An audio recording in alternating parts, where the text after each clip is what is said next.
Welcome to This Explainer. Imagine you're sitting in the exam hall. The clock is ticking down, the pressure is on, and you flip the page to find a massive, complex geometry problem staring back at you. It's a web of overlapping lines, triangles, and tangents. The stakes are high. It's basically the Casino Royale of the Cambridge 0580 mathematics exam. Now, a lot of students play this game completely wrong. You have students like Alex who try to memorize 100 raw math facts without understanding the analysis, or students like Sam who rush in, fail to read the command words, and lose easy marks. Today, we're changing all of that. We're going to build your ultimate geometry toolkit to completely master circle theorems. No rote memorization, just pure, unbreakable logic. By the end of this session, you'll know exactly how to play the examiner's game and win big. Let's dive in. But before we start throwing around complex theorems, we absolutely have to lock down our foundational vocabulary. And it all starts with one absolutely crucial word: subtended. You are going to hear this word constantly. Think of an arc, just a curved section of the circle's outer edge. Now imagine tying a string to both ends of that arc and pulling them tight until they meet at a specific point. That angle you just formed, that is a subtended angle. It's basically the angle that is held up or created by that specific arc.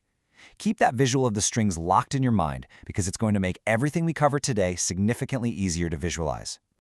Here is our game plan for today. We're going to construct your knowledge step by step, covering symmetry and equal chords, tangent rules and radii, center versus circumference angles, segments and cyclic quadrilaterals, the notoriously tricky alternate segment theorem, and finally, we'll wrap it all up in your ultimate circle theorem toolkit. Section 1. Symmetry and equal chords. Okay, the entire foundation of circle symmetry relies on one beautifully simple, reliable constant. Every single radius in a given circle is exactly equal in length, no exceptions.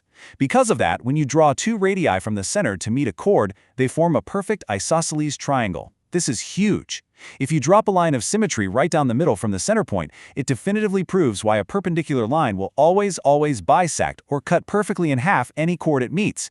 And by proving those two adjacent triangles are congruent, we brilliantly illustrate exactly why equal chords will always sit perfectly equidistant from the center.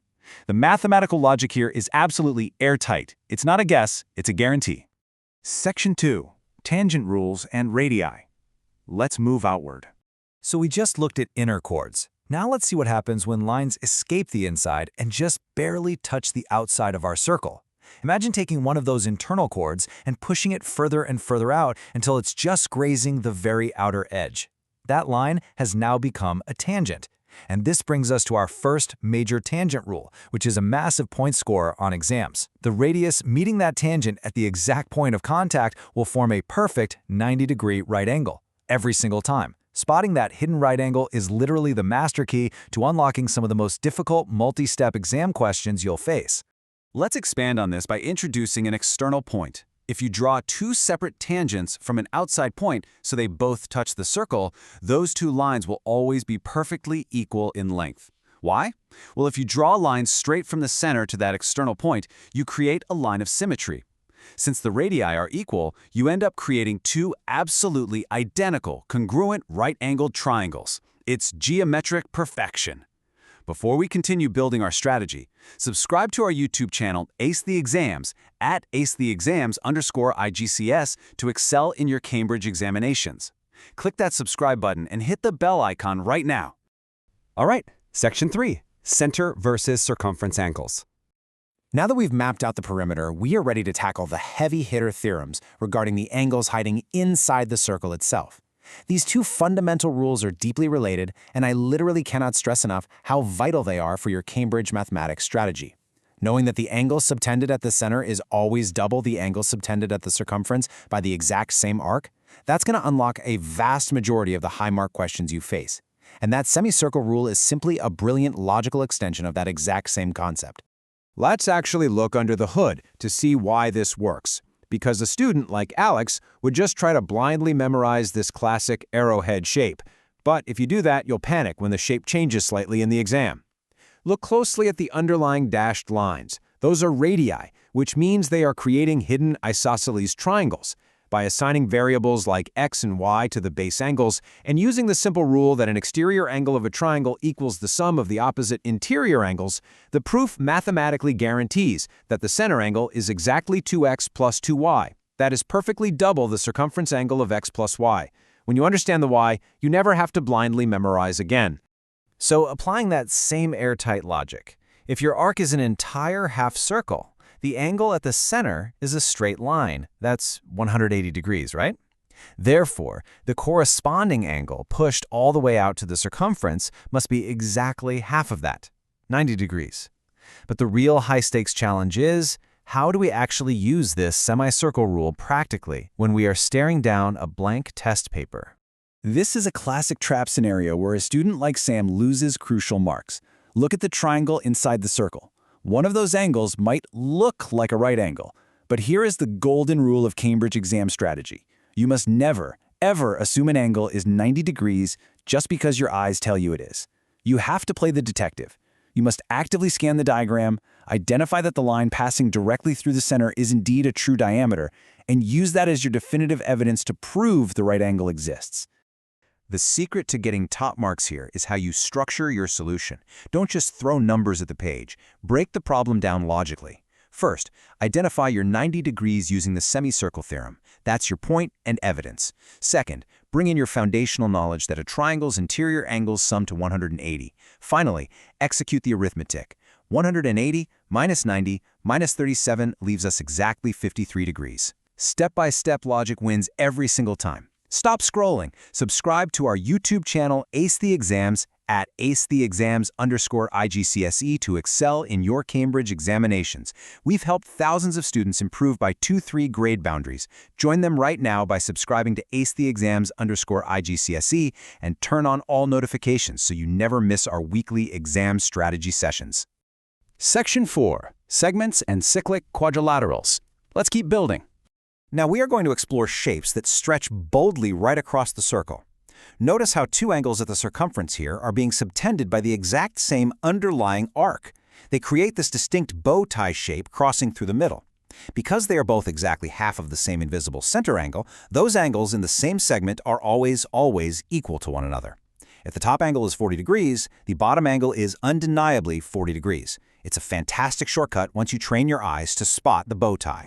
Before we introduce the next complex shape, please lock this simple definition into your brain. Supplementary. Two angles are supplementary if they add up exactly to 180 degrees. It sounds incredibly basic, I know, but recognizing when angles are supplementary is the crucial key to unlocking our next major theorem. It's a massive mark winner. Meet the cyclic quadrilateral. The defining feature here, and examiners will try to trick you on this, is that all four of its corners must be resting perfectly on the circle's outer edge. If even one corner is floating inside, the rule breaks. But when all four touch the edge, its opposite angles are undeniably supplementary. So if we know one angle is 96 degrees, the opposite angle must be 180 minus 96, which gives us 84 degrees. It's an instant solve.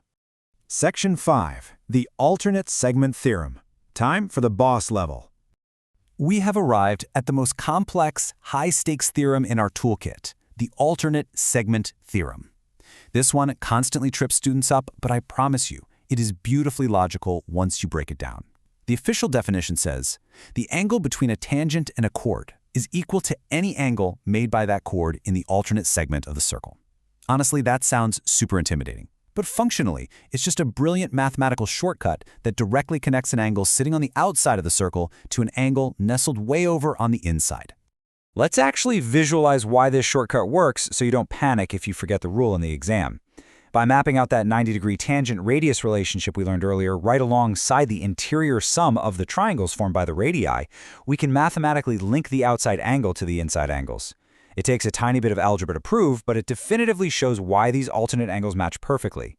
You usually don't have to write out this whole proof in the exam, but knowing why it works gives you the supreme confidence to actually use the shortcut. All right, let's treat this like an interactive workshop. Let's put your new knowledge to the test.